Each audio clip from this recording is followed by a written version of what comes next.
So anyway, the last CO that I was going to talk about was well, it actually started with there was this inmate that was refusing to shave, and at the at SMU at a level 5 like that, the inmates were supposed to keep their hair a certain length. Well, actually, I don't think they really cared about them having long hair, but they couldn't have like a big ass beard, like facial hair, because I guess they were like worried about them hiding stuff in it, like cuff keys or like a freaking razor blade or something like that. So this inmate was refusing to shave his beard, and so like they ended up they were gonna cell extract him from his cell and do a forced shave on him, right? So I guess at the last minute he decided to cooperate, but he I guess he was tricking them, like he was like kind of faking his compliance, right?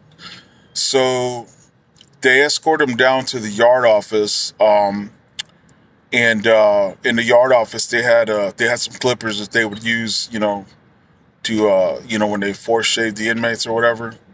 So they double man escorted him down to the yard office, and the inmate, and he was a white dude. I don't remember if he was like, I don't think he was like a Aryan Brotherhood or nothing like that, but he was a white supremacist. But I don't remember like if he was in a gang or anything like that.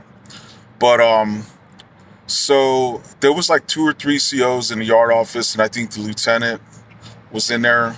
Um, and so like the inmate like played like like, yeah, I'm cool, like I'm calm, I'm gonna cooperate. So because they were gonna like shave him while because he was handcuffed, right? So he had like leg irons and then belly chain, like a chain around his waist, and then like handcuffed both hands.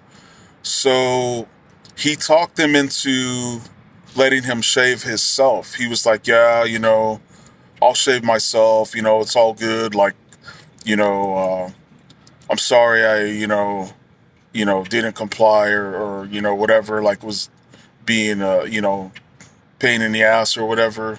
So for whatever reason, um, they fell for it. And they were like, "Oh, all right, man. Yeah, we'll let you shave yourself. It's all good, or whatever." Everybody was feeling all lovey-dovey or whatever. Like it's all good. So I guess he started shaving. And he was just waiting for his opening. He was just waiting for his opportunity, right? So what he was waiting for was for all the COs to just start like talking or whatever, and like not be watching him.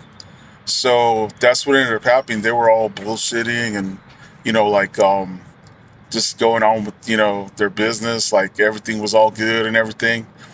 And then I guess the second he realized that, hey, nobody's watching me, he this fool grabbed the nearest CO to him and started bashing him in the head with them freaking clippers, man. And if you've ever taken a close look at some shaving clippers, you know how sharp those teeth are on them shaving clippers, right? So he grabbed this CO, and like he had him like in a pretty tight hold, right? I think he had him like around the neck or something, and he was just bashing his head with those clippers. Probably hit him like a good, like, I don't know, like 15, 20 times before they were like able to get him off. They sprayed him, and they were beating him over the head and everything, but he had a grip on that CO, so he bashed him really good, and there was blood everywhere, like all over the walls and all over the lieutenant's desk and everything. And so like they took him down. They resecured him and everything. They had to rush that CO over to the medical unit, and I think he ended up getting like a bunch of stitches in his head. He had some pretty good gashes in his head, and he well, I guess all of them COs and that lieutenant learned a lesson, but especially the one that got his head beat in. So sometimes you got to learn the hard way. But so anyway, that's my stories for today. I hope you guys didn't mind this different format, of doing it this way on my at my daytime job. But for now, that's another story. Don't forget to hit like and subscribe and leave comments. I love to read you guys' comments. But for now, your homie Big Cisco. Peace.